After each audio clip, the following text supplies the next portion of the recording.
KBS 한민족 방송을 사랑해 주시는 동포 여러분, 안녕하셨습니까? 보고 싶은 얼굴, 그리운 목소리 이소연입니다. 오늘이 음력으로 7월 7일 칠석입니다. 설화 속의 견우와 직녀가 은하수 위에 오작교에서 만나는 날이죠. 설화라고는 하지만 실제로 견우와 직녀를 상징하는 별자리도 있습니다. 이 칠석날 밤하늘을 보면은 은하수를 사이에 두고 동과 서로 마주한 견우성과 직녀성, 그리고 옥황상제인 북극성, 이 북두칠성까지 볼 수 있는데요. 직녀성과 견우성은 북두칠성과 더불어서 여름밤을 수놓는 대표적인 별자리입니다. 여름 밤하늘 속에서 반짝반짝 빛나는 견우성과 직녀성을 발견하면은 와, 오늘 견우하고 직녀가 드디어 만나는구나, 이런 생각이 들 것 같으네요. 7월 칠석, 오늘 견우와 직녀 꼭 만났으면 하는 바람입니다. 김원중입니다. 직녀에게.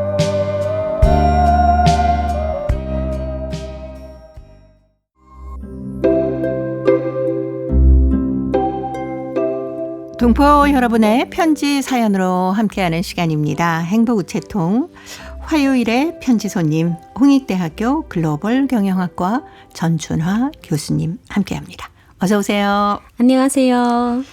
교수님께서도 이 7월 칠석 견우직녀 얘기는 어렸을 때부터 많이 듣지 않으셨어요? 정말 많이 들었죠. 그랬죠. 견우와 직녀, 그 네. 안타까운 사랑 이야기. 그러니까요. 네. 예. 책으로도 보고 선생님 이야기 해주고 또 주위의 분들, 네. 어르신들이 항상 이렇게 얘기를 해주셔가지고 이루어지지 않는 그러니까요. 그날만 이제 네. 되는 1년에 한 번 너무 네. 안타깝고 네. 왜 이렇게 떨어뜨려 놨을까 뭐 맞아요. 이런 생각을 했었잖아요. 그때는 막 옥상 황제가 그렇게 네. 미운 거예요. 이렇게 그러니까. 사랑한 사람을 왜 떼어놨을까. 네. 왜 헤어지게 됐었죠?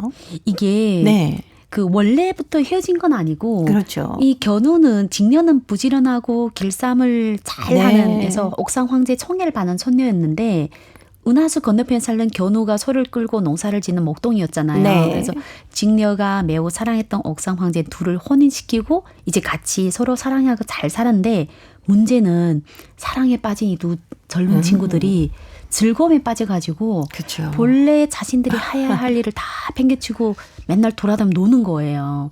그러다 보니 그럴 수 옥상 있죠. 황제가 이제 보고 굉장히 크게 분노하니까 네. 두 사람을 은하수를 가운데 두고 떨어져 살도록 했습니다. 예. 네. 동쪽과 서쪽에. 그렇죠. 네. 처벌을 준 거죠. 네.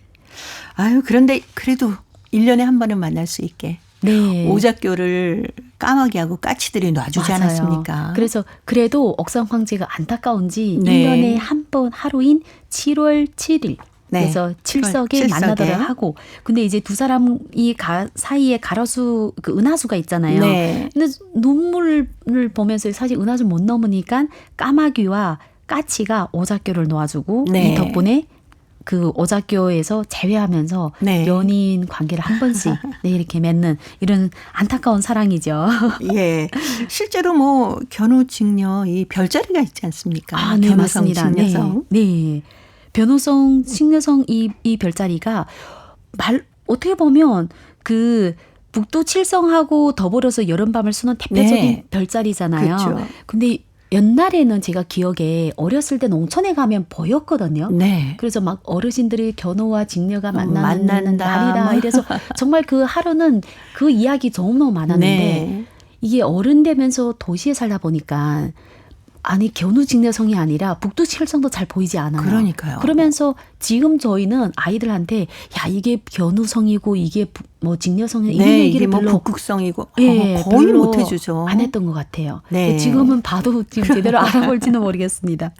네, 그림에 있는 별자리 이렇게 보면서 설명은 해주고. 네. 네, 그러니 저희처럼 여름밤에 평상에 누워서 옛날 얘기도 들으면서 별자리를 보고 얼마나 행복했습니까? 옛날엔 정말 저녁에 놀러 나가면 밖에 네. 나가면 뭐 놀 수 있는 것들이 많지는 않지만 별 보면서 이야기하는 걸 그러니까요. 그렇게 좋아했잖아요. 네. 그리고 이제 별을 보면서 어떻게 보면 지식도 얻고 지혜도 얻고 네. 그러니까 옛 이야기 제가 지금 생각해 보니까 이전에 할머니 할아버지 분들은 공부를 많이 하진 않았는데 네. 그 옛날 옛적의 이야기 속에 지혜가 있거든요. 네. 그거를 많이 듣고 자란 아이들은 달라요. 그렇죠.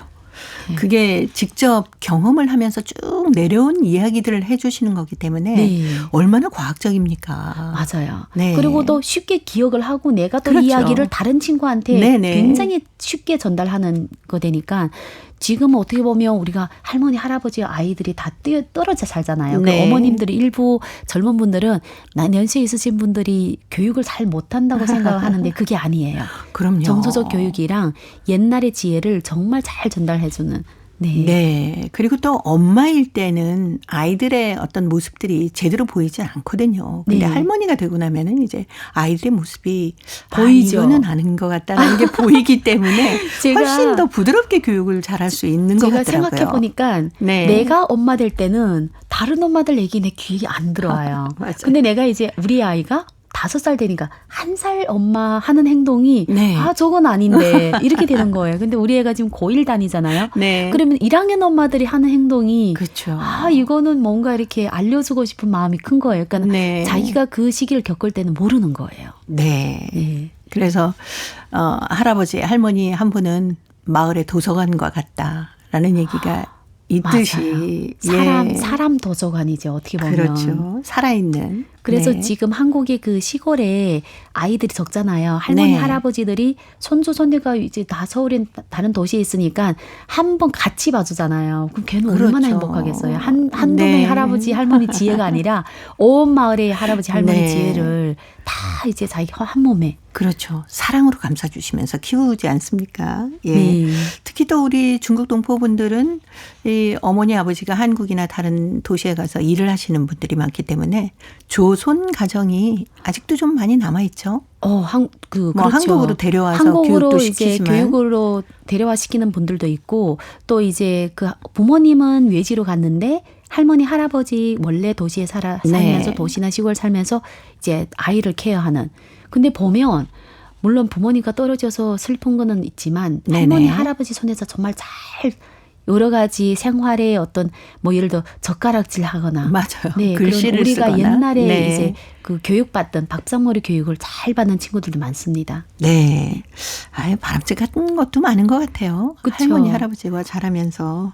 오히려 예. 부모 밑에서 제대로 부모 바쁘다는 이유로 예. 막 이렇게 넣는 아이들 있지 할머니 할아버지 밑에서는 생활적인 거는 잘 하신 것 같아요. 네. 근데 혹시 중국에 네. 이 칠성날 뭐 특별히 먹는 음식 같은 게 있나요? 저도 사실 생각해 보니까 우리가 칠석일 때 뭘 먹었나 이렇게 고민을 좀 해봤더니 네. 약간 그 남방 쪽인데 보면 샤오구어라는 게 과일이 있거든요. 이 과일 아니라 약간 어떻게 보면 과일로 만든 간식인데 네. 찾아보니까 기름이 들어가고 밀가루 들어가고 설탕 들어가고 꿀 들어가서 요거를 동그랗게 만들어 가지고 옛날에 네. 아가씨들이 시집 가기 전에 자기가 이제 그 좋아하는 남자가 있잖아요. 네네, 그분이 이 여자들이 손재주가 있으면 굉장히 좋아했어요. 예. 그래서 요거를 만들어서 이렇게 주는 그런 문화가 있는데 예. 저는 지금 생각해 보니까 별로 안 먹은 것 같아요. 근데 우리 때는 뭘 먹었는가 하면 한국 얘기하면 닭똥과자인가요?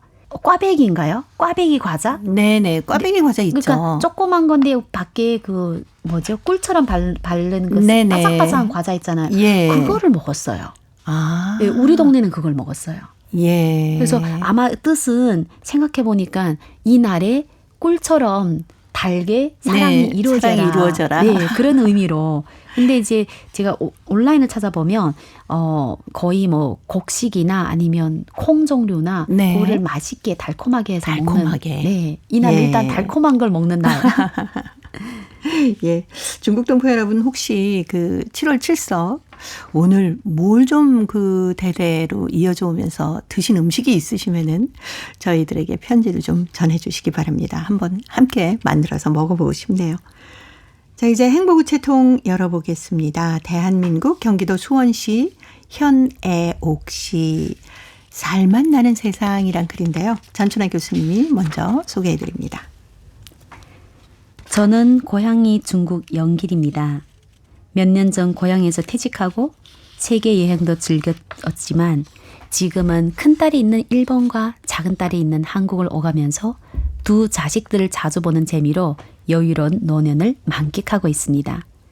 한국에 오면 첫 운동 코스로 딸집과 가까운 수원 광교 호수공원을 찾습니다. 수원 광교 호수 주변의 옅은 산속에 요리조리 뻗은 둘레길은 나의 하루가 시작하는 힐링이 공간이기도 합니다. 딸 집에서 광교 호수까지 40여 분 넘게 버스를 타야 하기 때문에 습관적으로 이어폰으로 노래를 감상합니다. 오늘따라 제가 제일 좋아하는 애창곡 임영웅이 노래 어느 60대 노부부의 이야기가 흘러나옵니다. 갑자기 10년 전에 정법 개통에서 공무원으로 일하던 남편을 하늘나라를 먼저 떠나보낸 생각에 마음이 젖어들면서 노래 가사를 음미하고 있는데 어느새 목적지에 도착했습니다. 아차 그런데 이게 웬걸? 이어폰에서 신호가 끊겼다는 음성이 나옵니다. 버스에 핸드폰을 떨어뜨린 줄 모르고 내렸습니다. 하나로 약 200만 원이란 가격도 가격이지만 그 안에 많은 정보가 깔려 있다는 것을 생각하니 머리가 찔끔했습니다. 10중 8구는 잃어버렸다고 생각했지만 한 가닥의 희망을 품고 바로 다른 버스로 65번 종점인 차고지에 하차하여 버스 관리 종합지휘소에 찾아갔습니다. 관리인은 도면과 함께 직접 같이 뛰면서 내가 탔던 65번 버스를 찾기 시작했습니다. 그런데 운수 좋게도 하늘이 도왔는지 아니면 저희 애타는 심정과 땀 흘리면서 뛰어다니는 여러분의 로고에 감동되었는지 드디어 제가 탔던 65번 버스를 찾았습니다. 핸드폰이 제가 앉았던 자리 옆에 떨어져 있었습니다.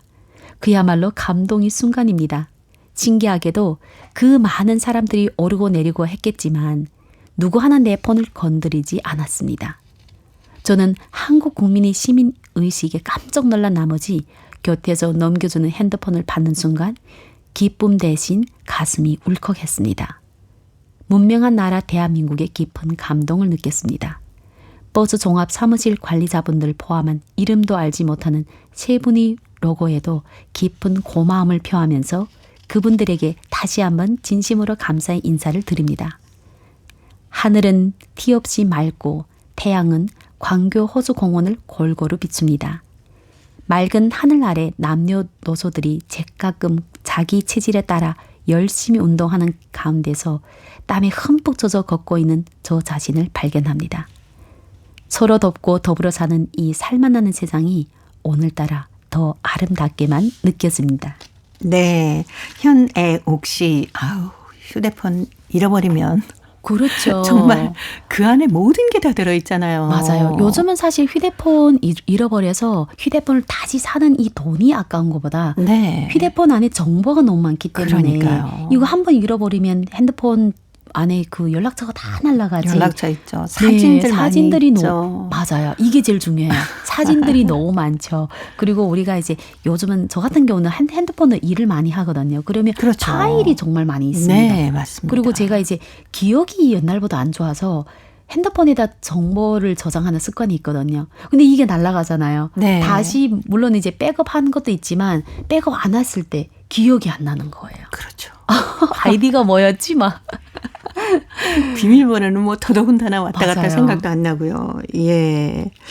자신의 모든 게 들어있는 핸드폰 잃어버리면 정말 아무것도 할 수가 없는데 그래도 버스회사 직원분들이 자기 일처럼 이렇게 찾아주셨네요. 너무 감사합니다. 그렇죠. 이게 예. 사실 잃어버리면 버스를 찾는 것도 사실 어려워요. 왜냐하면 네. 버스 탈 때 그냥 노선만 기억하지 어느 그렇죠. 기사분이 몇 네. 시 물론 있기는 있지만 40분씩 넘게 가는 버스는 사실 찾기가 쉽진 않거든요. 배차 기간을 통해서. 네. 그런데 이 어떻게 보면 당연히 잊어버렸겠지 했는데 안 잊어버리고 그 자리에 있었다는 네, 자체가. 그 자리에 있었다는 네. 거.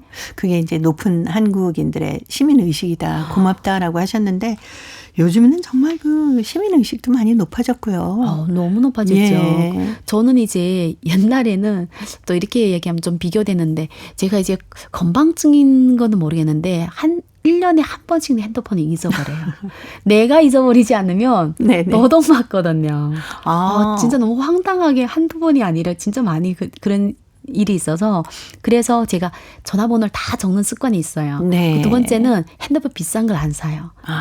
이게 그것도 한 방법이긴 왠지 한 하네요. 8개월, 9개월 정도 지나가면 네. 제가 이제 아니면 이제 3개월만 지나가도 핸드폰을 조심해야지 하는 이게 잊어버리거든요. 그 순간 이제 어디 시장 갔다 오면 없어지는. 그래서 제가 여기에 왔을 때도 당연히 가방이나 핸드폰 내가 혼자서도 어디 넣고 잊어버리겠다 이랬는데 아직까지 한 번도 잊어버린 적이 없어요. 아, 다행입니다. 그렇다고 잊어버리지 않은 게 똑같이 잊어버렸어요. 근데 네. 찾았어요. 네. 그래서 그때 좀 많이 감동됐죠. 네, 저도 한번 이 폰을 잃어버린 적이 있는데 어느 마트에 갔다가 화장실에 손을 씻으면서 그 옆에다가 잠깐 놓고 손을 씻고는 그냥 나온 거예요. 저는 그리고 매년마다 집에 와서 생각이 저는 매년마다 그런 일 해요. 네. 핸드폰을 화장실에 가면 위에 넣고 그다음 간 네. 다음에 한참 지나서 쓰려고 할 때 생각하고 근데 그러니까요. 어디다 놨지 한참 생각하다가 생각해 보면 네, 그래서 다시 찾아갔더니 거기 있어요. 어느 분이 거기 네. 카운터에 상담하는 카운터들 있지 않습니까? 예. 거기다 갖다 놓으셨더라고요. 맞아요. 예. 그러니까 당연히 잊어먹겠지 하는 걸 다시 찾을 때 저는 또 심지어 한 번은 가방을 지하철 탈 때 올려놨거든요. 네. 근데 내릴 때 두고 아예 가방은 아예 잊어버리고 저는 네. 집에 가버렸어요. 근데 집에 거의 도착할 때 뭔가 갑자기 이제 뭘 사려고 하는데 보니까 내가 아무것도 안 가지고 내렸더라고요. 네. 지갑, 핸드폰. 어머. 핸드폰은 들고 있었고 지갑과 모든 것이 거기에 있는데 네네. 잊어버리면 사실 저한테는 사실 손해잖아요. 근데 지하철 관리원이 가지고 계시더라고요. 네. 거기에 이제 분실물 센터가 예. 지하철에는 다 맞아요. 노선마다 있거든요. 근데 저는 생각에 네. 그거 누가 그냥 가져갈 수도 있잖아요. 안에 지갑이 있기 때문에 그렇죠. 현금도 들어있어서. 네. 근데 그게 완벽하게 돌아왔던 것도 신기하기도 하고. 네. 그리고 보니까 참 힘들고 어려울 때 서로 돕고 살고 그리고 이렇게 물건을 잘 보관해 주는 거. 이런 게 바로 문화 시민이고 문화 사회고 살맛나게 하는 세상이 아닐까라는 생각도 듭니다. 유리 상자입니다. 아름다운 세상.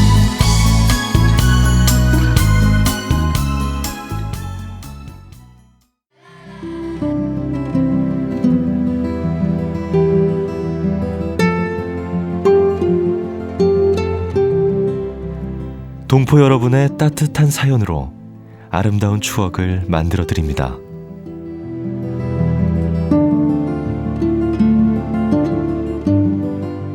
보내실 곳은 대한민국 서울특별시 영등포구 여의공원로 13 KBS 한민족방송 보고 싶은 얼굴 그리운 목소리 담당자 앞이고요. 인터넷 주소도 알려드립니다. KBS 홈페이지 www.kbs.co.kr에 접속하신 다음 라디오, 한민족방송, 보고 싶은 얼굴 그리운 목소리를 순서대로 클릭하신 다음 청취자 참여 코너에 글을 남기시면 됩니다.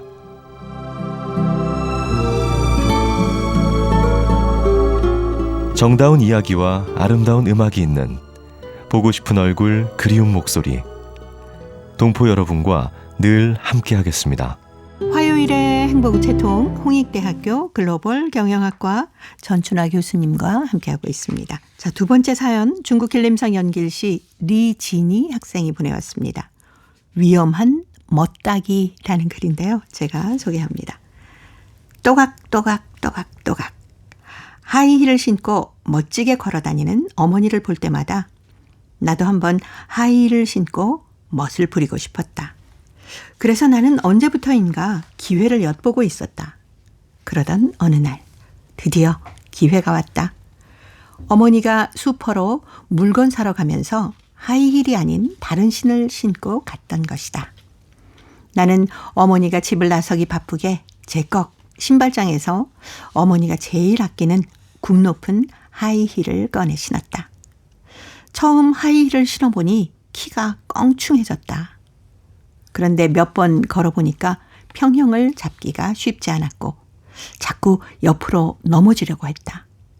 그래서 발목에 힘을 딱 주고 허리를 꼿꼿이 편 채 앞을 노려보았다. 이윽고 외나무 다리를 건너듯 두 팔을 펴서 평형을 잡으며 앞으로 한 발 한 발 걸었다. 또각또각. 이렇게 몇 번 걸으니 어느 정도 걸음이 빨라졌다. 나는 텔레비전에서 보았던 패션 모델들을 떠올리며 흥겹게 지그재그 걷기 시작했다. 재미난 골에 범이 나온다고 한창 흥에 도도해 걷고 있는 나는 그만 신 뒤축이 삐걱하며 바닥에 나동그라지고 말았다. 순간 발목이 끊어지는 듯 아파왔다. 아우, 내 발목이. 내가 발목을 붙잡고 신음하고 있을 때였다. 드르륵 하고 출입문이 열리더니 수퍼에 갔던 어머니가 돌아오셨다. 어머니는 바닥에 쓰러져 있는 나를 보자 두 눈이 휘둥그레졌다. 이어 내 발목에 걸려있는 하이힐을 보고는 곧 상황을 판단하고 어기 막혔는지 입을 딱 벌리는 것이었다. 나 정말 너 때문에 미친다 미쳐. 그러면서 황급히 냉장고에서 얼음을 꺼내 내 아픈 발목을 마사지해 주는 것이었다. 어머니가 하이힐을 신고 다니는 모습이 멋있긴 하지만 그 멋다기의 뒤에는 사실 커다란 위험이 도사리고 있다는 사실을 뒤늦게야 깨달았다. 라는 글이었습니다. 하긴 어릴 때 누구나 이러기 쉬워요. 누구나 한 번씩 이걸 너무 해보고 싶잖아요. 그렇죠. 저는 어머니 신발도 신어보고 싶었지만 네. 아버지 신발을 그렇게 큰 신발이 아버지 신발 막 배 같잖아요. 맞아요. 그거를 신고 다니는 게 너무 좋은 거예요. 아버지 신발은 그래도 푸근하고 큼직하기 때문에 그렇게 위험하지는 않았죠. 근데 이게 크다 보니까 네. 어릴 때는 그거 신고 넘어질 때가 많았어요. 넘어질 수는 있습니다. 네, 왜냐하면 신발이 생각보다 네. 이렇게 걸어가다 신발이 없어져요. 발만지 가거나 발만 가고. 아니면 신발과 신발 사이에 이게 내 생각처럼 네. 좁아지면 자기 스스로 신발 부딪혀가지고 넘어질 때도 있고. 그렇죠. 근데 그게 재밌었어요. 네. 그리고 어머니 힐은 아무튼 뭔가 이렇게 여성스러운 네. 발삐꺼 많이 했습니다. 발삐꺼 많이 하죠. 제가 생각해보니까 저희 딸도 우리 편지를 보내준 지니 학생처럼 제가 나가고 없을 때 네. 신발장에서 하이힐을 꺼내서 막 신고 장난을 하다가 맞아요. 넘어지고 막 생각해보니까 그랬던 기억이 나요. 유치원 때 하고 초등학교 1학년 때 그때 이제 이런 행동을 네, 많이 했던 것 같습니다. 맞아요. 약간 막 공주 치마를 좋아하고 그렇죠. 그러니까 엄마의 그 신발도 그냥 일반의 힐을 가져온 거 아니라 네. 예쁜 거 있잖아요. 예쁜 거죠, 아주. 얘 눈에는 예쁜 걸 네. 가져다가 그래서 많이 다치지 않아서 정말 다행입니다. 자, 리진이 학생 덕분에 저희도 동심으로 돌아갈 수 있었습니다. 브레이브걸스의 하이힐 들으면서 홍익대 글로벌 경영학과 전춘아 교수님과는 다음 주에 뵙겠습니다. 고맙습니다. 감사합니다.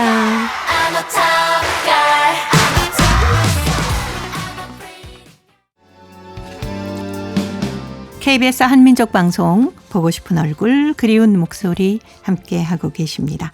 자, 이제 동포통신원들과 전화를 연결해서 여러분 계신 곳에 새로운 소식을 전해드립니다. 통신원 리포트인데요. 오늘은 중앙아시아 카자흐스탄 그리고 러시아 사할린 지역의 소식 준비했습니다. 먼저 카자흐스탄의 김상욱 통신원 만나보겠습니다. 김상욱 통신원 안녕하셨습니까? 예, 안녕하세요. 네, 반갑습니다. 예, 반갑습니다.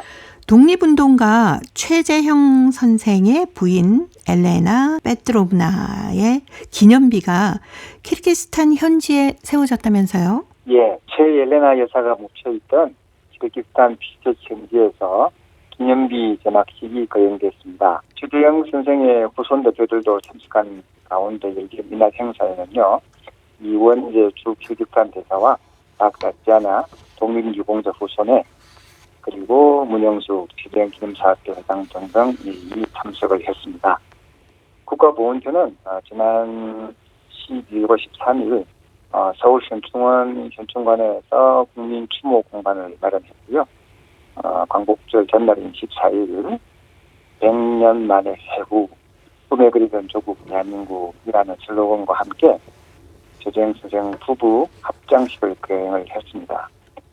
또 최재형 선생이 순국한 장소로 추정되는 러시아 우스리스크의 최재형 선생 기념관 뒤편 언덕에서 채취한 흙을 국내로 들여와서 두 분을 최고의 예우로 국민묘지에 안장을 했습니다. 네, 이 최재형 선생의 부인은 어떤 분이시고 현재 카자흐스탄에는 후손들이 얼마나 살고 계신가요? 부인 최엘레나 베트로브나 여사는 1897년 조재영 선생과 결혼을 해서 8명의 자녀를 낳았고요. 안중근 의사 순국 이후 안 의사의 가족을 보살핀 것으로 알려졌습니다. 조재영 선생 순국 이후에는 자녀들과 힘겨운 생활을 이어가다가 1952년 운명을 하셨고요. 키르기스탄, 지금 현재 키르기스탄 비슈케 공동묘지에 안장이 됐습니다. 현재 독립유공자 후손회 회장이신 박다지아나 자손재단 회장을 비롯해서 카자흐스탄 전역에 모두 83명의 후손들이 살고 계십니다. 사실 우리 애청자 여러분도 다 아시겠지만은 연해주 항일 독립운동가의 대부로 불렸던 조재영 선생은 9살 때 부모를 따라서 함경도를 떠나서 연해주로 이주를 하셨죠. 네. 사업가로 자수성가를 해서 엄청난 부를 사실 쌓았습니다. 그런데 그 부를 조국 독립과 또 수십만 우리 연해주 동포들 위해서 사용을 했습니다. 열 전쟁 이후 국외 항일 조직인 동의회를 조직을 하셨고요. 총재가 되어서 항일 의병 투쟁을 전개했고 또 우리가 잘 아는 하얼빈역에서 이토 히로부미를 저격한 안중근 의사는 바로 조재영 선생의 지원 때문이죠. 조재영 선생은 대동 공보를 인수해서 재창간하고 애국심을 고취하는 기사를 제출했을 뿐만 아니라 대한민국 민주정부의 재무총장으로 선출되는 등 아주 활발한 독립운동과 한인사회에 대한 기여로 시베리아 동포의 대은인으로 추앙을 받았습니다. 네. 실제로 연해주 지역의 우리 고려인 동포 가정을 방문하면요. 네. 가정에 조재영 선생의 그 조상아가 대청마루나 안방에 걸려 있었다라고 합니다. 그 정도로 그 사회에 큰 존경을 많이 받았다고 합니다. 정부는 1962년 조재영 선생에게 건국긴장 독립장을 출소를 했고요.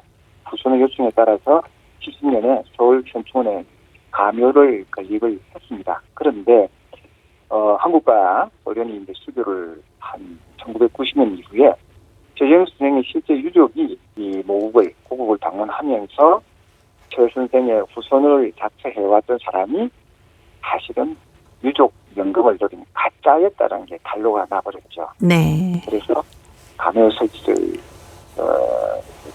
요청한 후손이 가짜였기 때문에 서울 현충원 독립유공자 묘역 108번 묘역이 사실상 멸시되었습니다.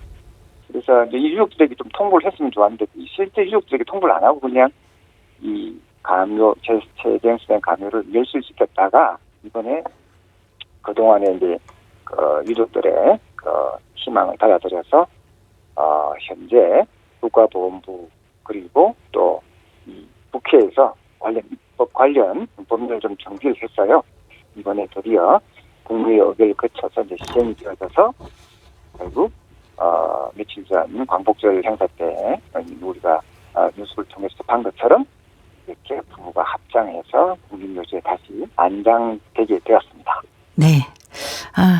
뒤늦게라도 두 분을 이렇게 함께 모실 수 있게 돼서 얼마나 감사한지 모르겠습니다. 예. 오늘 카자흐스탄 소식 여기까지 듣겠습니다. 김상욱 통신원이었습니다. 소식 잘 들었습니다. 예, 감사합니다. 네, 고맙습니다. 자, 이제 러시아 사할린으로 가보겠습니다. 배순신 통신원 만나봅니다. 배순신 통신원 안녕하셨습니까? 네, 안녕하세요. 반갑습니다. 네, 반갑습니다. 지난 15일이 광복절이었습니다. 사할린에서도 광복절 기념 행사를 했다면서요? 지난 12일 카르사카프 아시안 문화요가센터에서 78주년 기념 행사가 진행되었는데요. 이날 행사를 수많은 시민들이 찾아왔는데 카르사카프 구역 한인 디아스포라 협회 이 블라디미르 회장, 카르사카프 시 알렉산드르 이와쇼프 시장, 사할린 주한인 협회 박순옥 회장 등이 축하했습니다. 광복절 행사는 카르사카프 한인회 청소년부의 당마국으로 시작되었는데 당마국 내용은 한국으로 영주 귀국한 할머니가 일제 강제동원된 부모 따라 사할린에 오게 된 청년 시절을 회상했습니다. 이날 한인회 소속인 미니마우 사문놀이팀, 소울 댄스팀, 보컬팀, 에트너스 예술학교의 무용단, 카르삭스과 요른사갈린스크 시의 가수와 케이팝 댄스팀들이 출연해 멋진 공연을 선보였습니다. 한편 어게안 센터의 소강당실에는 다도, 미나, 한복 입기 체험실이 펼쳐졌고 밖에는 한미적 놀이, 노래방 등을 즐길 수 있었으며 동포 1세들을 위한 공강, 어린이들을 위한 놀이터도 마련되고 포토존도 준비되었습니다. 요리사들이 준비한 해물탕, 파전, 떡볶이 등 관람객들이 맛볼 수도 있었습니다. 네. 자, 오늘 사할린 소식 여기까지 듣겠습니다. 배순신 통신원이었습니다. 소식 잘 들었습니다. 감사합니다. 네, 고맙습니다. 사할린에서는 지난 8월 12일에 코르사코프 오케안 문화여가센터에서 광복절 78주년 기념 행사가 진행됐습니다. 이 광복절 행사는 코르사코프 한인회 청소년부의 단막극으로 시작이 됐는데요. 이 단막극의 내용은 한국으로 영주 귀국한 할머니가 일제시대 때 강제 동원이 된 부모를 따라서 사할린에 오게 된 소녀 시절을 회상하는 내용이었다고 하네요. 이날 한인회 소속인 미니말 사물놀이팀, 또 소울 댄스팀, 보컬팀, 에트노스 예술학교의 무용단, 코레스코프와 유드노살린스크시의 가수, 케이팝 댄스팀 등이 출연해서 멋진 공연도 선보였다고 합니다. 또 소강당에서는 다도, 민화, 한복 입기 체험이 펼쳐졌고요. 밖에서는 한민족 놀이, 노래방 등을 즐길 수 있었고 동포 1세 분들을 위한 공간도 마련됐고요. 어린이들을 위한 놀이터도 마련이 됐고 요리사들이 준비한 해물탕, 파전, 떡볶이 등 함께 먹으면서 즐거운 하루를 보냈다는 사할린 소식이었습니다. 자, 이제 퀴즈를 통해서 대한민국의 역사와 문화까지 배울 수 있는 퀴즈 한마당 이어드립니다.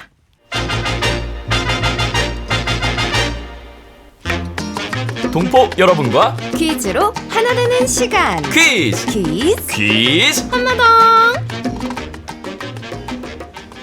요요 나 힙합 까마귀. 야 여기. 다 연락했지? 그럼 나 연락하느라 힘들어 죽는 줄 알았어. 아이, 매년 하는 건데 뭐가 힘들다고 그래. 나도 이제 나이 들었나 봐. 아이고, 엄살은. 다들 온대? 많이 온대? 온다고는 하는데 와 봐야 알지 뭐. 인원이 점점 줄어들어서 걱정이네. 혹시 모르니까 한 번 더 연락해봐. 연락 힘들다고 했잖아. 그 말투 뭐야? 오작교를 튼튼하게 잘 놓으려면 까마귀들이 더 필요해. 우리 까마귀 됐고 너네나 더 불러. 난 2번이나 연락했어. 좀 더 해봐. 부실공사로 오작교가 무너지기라도 하면 어떡해. 무너지면 떨어지기밖에 더 하겠냐. 아이 정말 거참. 지금 매년 하는 건데 기왕 할 거 좀 기분 좋게 하면 안 돼? 그 견우하고 직녀하고 만나는데 왜 우리가 고생을 해야 되냐고. 까마귀 너 여자친구랑 헤어졌다 그러더니 괜히 심통나서 그러는 거구나? 뭐? 심통? 심통? 야, 심통이라니. 야, 내가 여자친구하고 헤어져서 이러는 게 아니라 따라야겠다. 아니야. 그 견우 직녀 때문에 너네하고 우리하고 매년 칠성만 되면 이 고생이잖아. 야, 고생이 아니라 1년에 한 번 하는 축제지. 그래서 너도 이렇게 만나잖아, 우리가. 혹시 알아? 이번 축제 때 너도 여자친구 만나게 될지? 정말? 여자친구? 그럼. 야, 어디가? 까마귀들한테 연락해야지. 오작교 놓으러 오라고. 7월 7석을 앞두고 까마귀와 이것이 오작교를 만들기 위해 준비하는 모습이네요. 그러게요. 까마귀와 이것 입장에서는 고생이라고 생각할 수도 있겠네요. 8월 22일이 7월 7석인데요. 7석은 견우와 직녀가 1년에 한 번 만나는 날이죠. 견우와 직녀가 사랑을 속삭이다가 옥황상제의 노여움을 사서 은하수 동쪽과 서쪽으로 갈라놓아 그 뒤로 견우와 직녀는 애타게 서로를 그리워하면서 가슴 아파합니다. 네, 이를 불쌍히 여긴 까마귀와 이것들이 매년 음력 7월 7일 밤이 되면 옥황상제 모르게 하늘로 날아올라가서 서로의 머리를 맞대고 하늘다리인 오작교를 만들어서 견우와 직녀를 만나게 해주었습니다. 그래서 이날은 지상에서 까마귀와 이 새를 볼 수 없다고 합니다. 자, 여기서 문제 나갑니다. 이것은 까마귀과의 새인데요. 음력으로 7월 7석이면 까마귀와 함께 견우와 직녀가 만날 수 있도록 자기들 몸을 이어서 다리를 만드는데요. 이 새는 무슨 새일까요? 자, 보기 드리겠습니다. 1번, 까까머리, 2번, 까치, 3번, 취리취리 뱅뱅. 뱅뱅. 정답을 보내주신 분 가운데 일주일에 한 번 추첨해서 소정의 상금이나 상품을 보내드립니다. 퀴즈 한마당. 지금까지 성우 이현주. 최현지였습니다. 감사합니다. 감사합니다. 이 새는요, 제주도하고 울릉도를 제외한 우리나라 전 지역에서 볼 수 있는 텃새입니다. 아침에 이것이 울면은 반가운 손님이 온다고 하죠. 우리나라에서는 이것을 상서로운 새로 여기는데 또 어떤 나라에서는 이 새를 흉조로 여기기도 한다는군요. 오작교 이외에도 이것에 대한 설화는 참 많습니다. 우리가 많이 알고 있는 설화에서는 이것이 은혜를 알고 사람을 위기에서 구해주는 새로 나타나기도 했었죠. 그리고 설 전날, 이것 설날 이렇게 얘기합니다. 동포 여러분이 계신 곳에서도 이 새가 많이 있을 것 같은 느낌이 드네요. 동포 여러분께 이 새는 어떤 의미로 다가올까요? 이것에 대한 추억이나 동포 여러분 계신 곳에 있는 또 새, 특별한 어떤 동물 이런 것에 대해서 재미있는 얘기 있으시면 행보우체통에 보내주시기 바랍니다. 정답은 KBS 홈페이지에 접속하신 다음에 라디오 한민족방송 보고 싶은 얼굴 그리운 목소리를 순서대로 누르시면 청취자 참여란이 있습니다. 여기에 정답도 적어주시고 그리고 행복우체통에 사연도 보내주시면 됩니다. KBS 콩으로 정답을 보내실 때는 연락처 잊지 마시고 꼭 남겨주세요. 여러분의 많은 참여 기다리고 있습니다. 고려인들의 역사를 재조명하고 그들의 삶의 애환을 살펴보는 시간, 고려인 이야기. 사단법인 고려인 마을 역사유물 전시관의 김병학 관장님을 전화로 만나보도록 하겠습니다. 관장님 안녕하셨습니까? 네, 안녕하십니까? 한 주 동안 잘 지내셨죠? 예, 덕분에 잘 지냈습니다. 네. 덕분만요. 이 지난 시간까지 저희가 그 고려인 노력 영웅 김만삼에 대한 얘기를 쭉 살펴보고 있는데 김만삼이 어떤 분인지 다시 한번 간단히 설명해 주세요.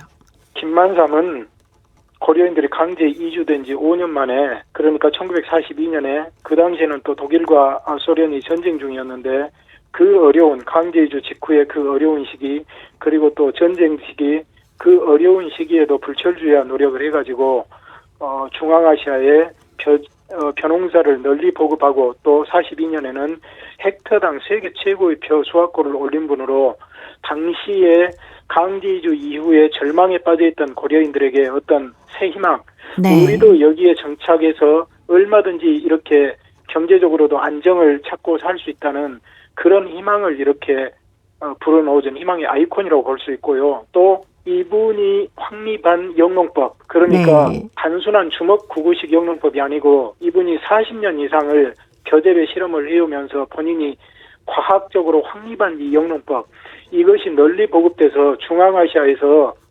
벼재배가 널리 확산돼 가지고 중앙아시아의 어떤 음식 문화 일부까지도 그 바꾸는 그런 계기가 됐던 선구자로서 네. 이런 김만삼의 이름이 우뚝 서 있습니다. 그래서 이분은 고려인의 어떤 대표적인 노력 영웅이라고 볼 수 있습니다. 예.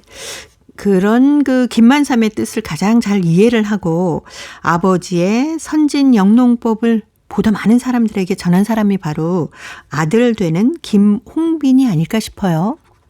네, 그렇습니다. 왜 그러냐면요.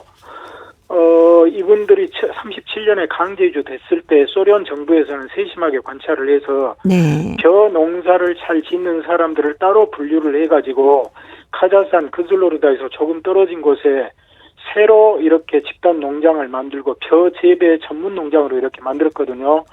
그때 이렇게 거기에 강제주된 그 사람들을 다독이면서 그 협동 농장을 만들고 이 농장의 회장으로서 실질적으로 행정과 모든 분야를 이렇게 이끌었던 분은 김만삼의 아들 김홍빈이었죠. 네. 그래서 어떻게 보면 이 김홍빈의 탁월한 어떤 행정 능력 그리고 소련 그 정부와의 어떤 교섭 능력 이런 여러 그리고 또 개인적으로 또 영농법도 이렇게 잘 알고 있었고 이러한 그 아들의 탁월한 이런 그 지도력 덕분에 사실은 그 아버지 김만삼이 이렇게 농사지어가지고 선진영농법 확립한 것을 널리 이렇게 전파하고 퍼뜨리고 결과적으로 카자흐스탄과 우즈베키스탄에서 벼 재배가 널리 활성화될 수 있도록 만든 이 어떻게 보면은 가장 대표적인 인물이 그 아들인 김홍빈이었죠.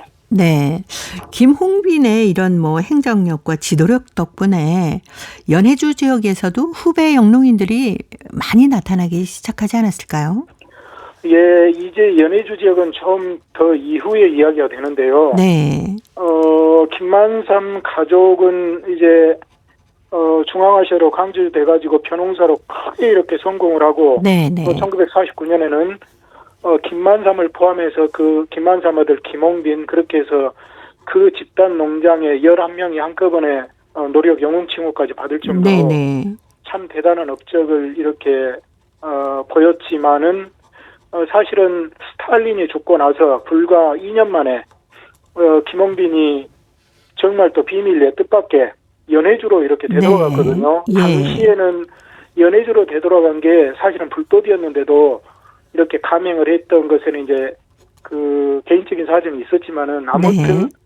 김홍빈은 스탈린이 죽고 나서 어찌 보면 거의 최초로 중앙아시아에서 다시 연해주로 돌아간 인물인데 돌아가가지고 났을 때 김홍빈을 그 주위로 당시 중앙아시아에서 이주했던 사람들이 모여가지고 그래서 뜻을 같이 해서 김만삼이 다시 지도자가 돼가지고 네. 벼농사를 가르치고 또 강제주 이후에 다시 되돌아간 사람들을 모아서 최초로 단독으로 러시아인이 아닌 고려인 집단 농장 코로즈 친선을 만들어가지고 네. 회장으로 이렇게 활동을 했지요. 그래서 참 김홍빈은 중앙아시아에서도 그렇지만 연해주 지역에도 다시 되돌아간 고려인들을 중심으로 새로운 고려인들의 어떤 자치구역을 만들려고 이렇게 노력했던 분이죠.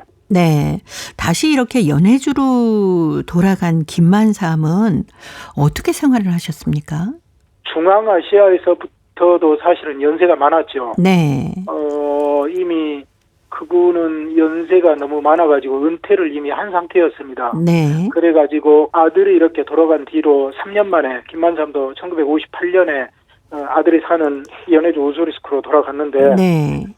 거기서는 이제 당시에 그 은퇴한 사람들이 대부분이 연금을 받고 이렇게 조용히 생활했듯이 김만삼도 거기에서는 아들에게 이런 농사일 같은 거 다 맡기고 손자들에게 친근하고 다정한 할아버지로서 이렇게 옛날 이야기를 들려주면서 네. 그렇게 조용히 사시다가 64년에 생을 마감했습니다. 예. 김홍빈은 어땠습니까? 김홍빈은 아직도 열심히 일할 나이여서 안 그랬죠. 김홍빈은 참 거기에서 아까 저 말씀드린 대로 1957년까지는 흥계호라고 해서 한가 구역에 있는데 그게 뭐라고 이야기하면 연해주 보면 러시아와 중국의 그 국경적에 커다란 호수가 있습니다. 네. 그쪽에 이 벼농사를 지을 수가 있는데 그쪽에 러시아인들의 집단 농장에 들어가서 부회장으로 일하다가 57년, 58년에는 거기서 조금 떨어진 곳에 고려인 집단 농장 친선을 설립해서 회장으로 일하면서 당시 그곳으로 다시 제2이주 해온 이 고려인들을 어떤 중심으로서 역할을 하면서 당시에 이주해 온 분들과 함께 이곳에 더 많은 사람의 이주를 받아서 고려인 그 자치주를 이루고자 하는 그 꿈을 서로 이야기하면서 물론 이루어지지는 못했지만 네. 그렇게 하다가 또 그 이후에 사할린으로 건너가서 그쪽에 사할린 한인들의 그 아니바 구역의 고로즈 그곳을 지도를 하고 다시 돌아오고 이래저래 하면서 이분도 1969년까지 왕성하게 활동하다가 나중에 네. 은퇴를 하고 러시아 서부 지역 흑해연안으로 가가지고 그곳에서 여생을 보내다가 1985년에 생을 마감했습니다. 예. 자, 이렇게 김만삼 그리고 아들 되는 김홍빈 많은 고려인 분들이 아주 잊은 건 아니겠죠? 그렇습니다.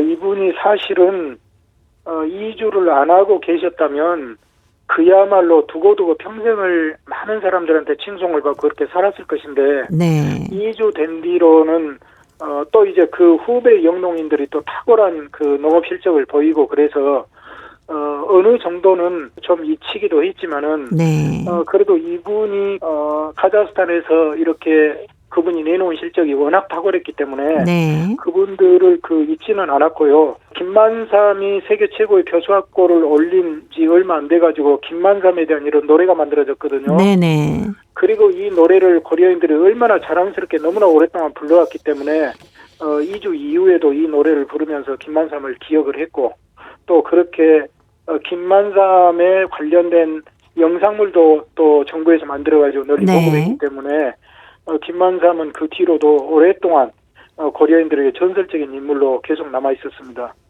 자, 고려인 이야기. 오늘은 카자흐스탄 지역에서 다시 연해주로 돌아간 김만삼 가족이 그 후에 생활을 어떻게 했는지 함께 살펴봤습니다. 오늘도 사단법인 고려인 마을 역사유물전시관의 김병학 관장님이었습니다.